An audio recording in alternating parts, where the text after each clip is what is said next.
Hello, this is Scare Street author David Longhorn going through a bit of a rigmarole over my various books. I've written 25 of them at the last count, so I thought I'd mention a few. Let's begin with Devil Ship and work backwards. So do you like pirates? Do you like ghosts? Do you like ghost pirates? Well, this might just be the book for you. It's a cross between Death in Paradise and Pirates of the Caribbean, the crossover that the world didn't realize it needed. Set on a fictional island with British and French colonial history, it concerns a group of fairly normal people who want to set up a dive resort at the quaintly named Pirate Cove. All very nice, but what happened to their business partner on a drunken fishing expedition? Why do the islanders all seem to wear charms consisting of a monkey being hanged by the neck? Suffice to say, this particular business venture is looking a bit precarious as ghostly forces manifest themselves with a rusty cutlass. Devil Ship is available as a paperback, an ebook, and on audio, all from Amazon, and it's part one of a 3-part series, as is the case with all my novels from Scare Street. Talking of series, I've written quite a lot of them over the last 4 years or so. Here are just a few. The first is the Sentinels series. This is set in Britain during and after World War II and concerns one of the mysterious conspiracies that the world can never get enough of. At first it seems that this concerns a bunch of Nazis trying to get their hands on a sacred relic of Old England. As the series develops, we meet ghosts, demons, and immortal alchemists, and it becomes clear that something rather apocalyptic is in the offing. These early books have their flaws, but I'm rather proud to have written them at all. I based the first one on the excavations of the East Anglian boat grave at Sutton Hoo, mixed in with M.R. James' classic ghost story, A Warning to the Curious. It's also based on the true history of Dunwich, sometimes called the British Atlantis. Look it up, it's fascinating stuff. The second book, The Haunter, is set in a remote house in my native northeast England during the viciously cold winter of 1946. The third, The Smog, takes place in a real killer smog that enveloped London in the early 1950s and features a guest appearance by Winston Churchill. Well, why not? What next? Various other books followed. The Ouroboros series features snake worship, the Loch Ness Monster, some Soviet ESP experiments, and a few other things that are quite bonkers. Something for everyone there, I like to think.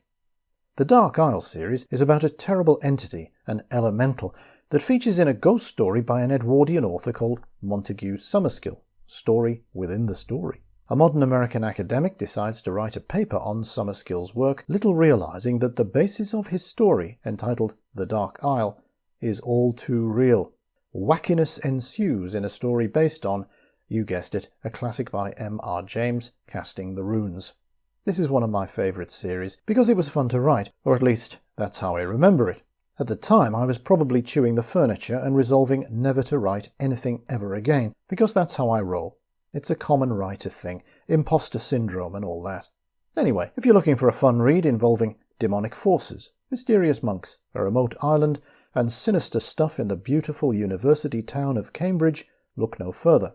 Also, this is my only story in which a policewoman's brassiere plays a significant role.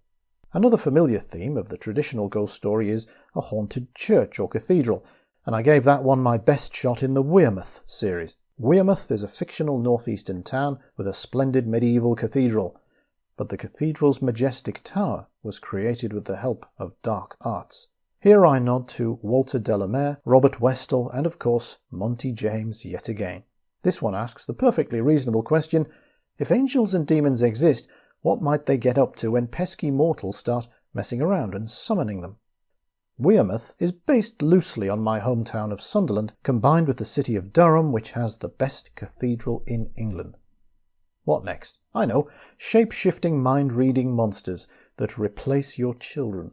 The Nightmare series proved to be one of the most successful for me, and I'm still not entirely sure why. Suffice to say that the first 3 books were so popular that Scare Street ordered me, at the point of a loaded credit card, to write 3 more. Blimey. Maybe this had something to do with the fact that the story veers somewhat towards science fiction, though it does start in familiar Gothic territory. An 18th century aristocrat creates a fake pagan temple, and on a night of drunken carousal seeks to summon up the devil. Little does he know... ... A couple of 100 years later, an American TV crew rocks up to record one of those real haunting shows, confident all they have to deal with is a few bumps in the night. Turns out, it's not just bumps. Strange beings from another world seek to enter ours for extremely dodgy purposes. The interlopers, as they're dubbed, are the source of various bits of folklore, notably the legend of the Changeling. Look very closely at any children in your vicinity. Is it possible that they are, in fact, little monsters? See, told you. Whatever the reason for its success, I think the Nightmare series isn't a bad introduction to my stuff. If you like the first book, Nightmare Abbey, you'll probably like most of my others, which almost brings me up to date. We only have the Asylum series to go.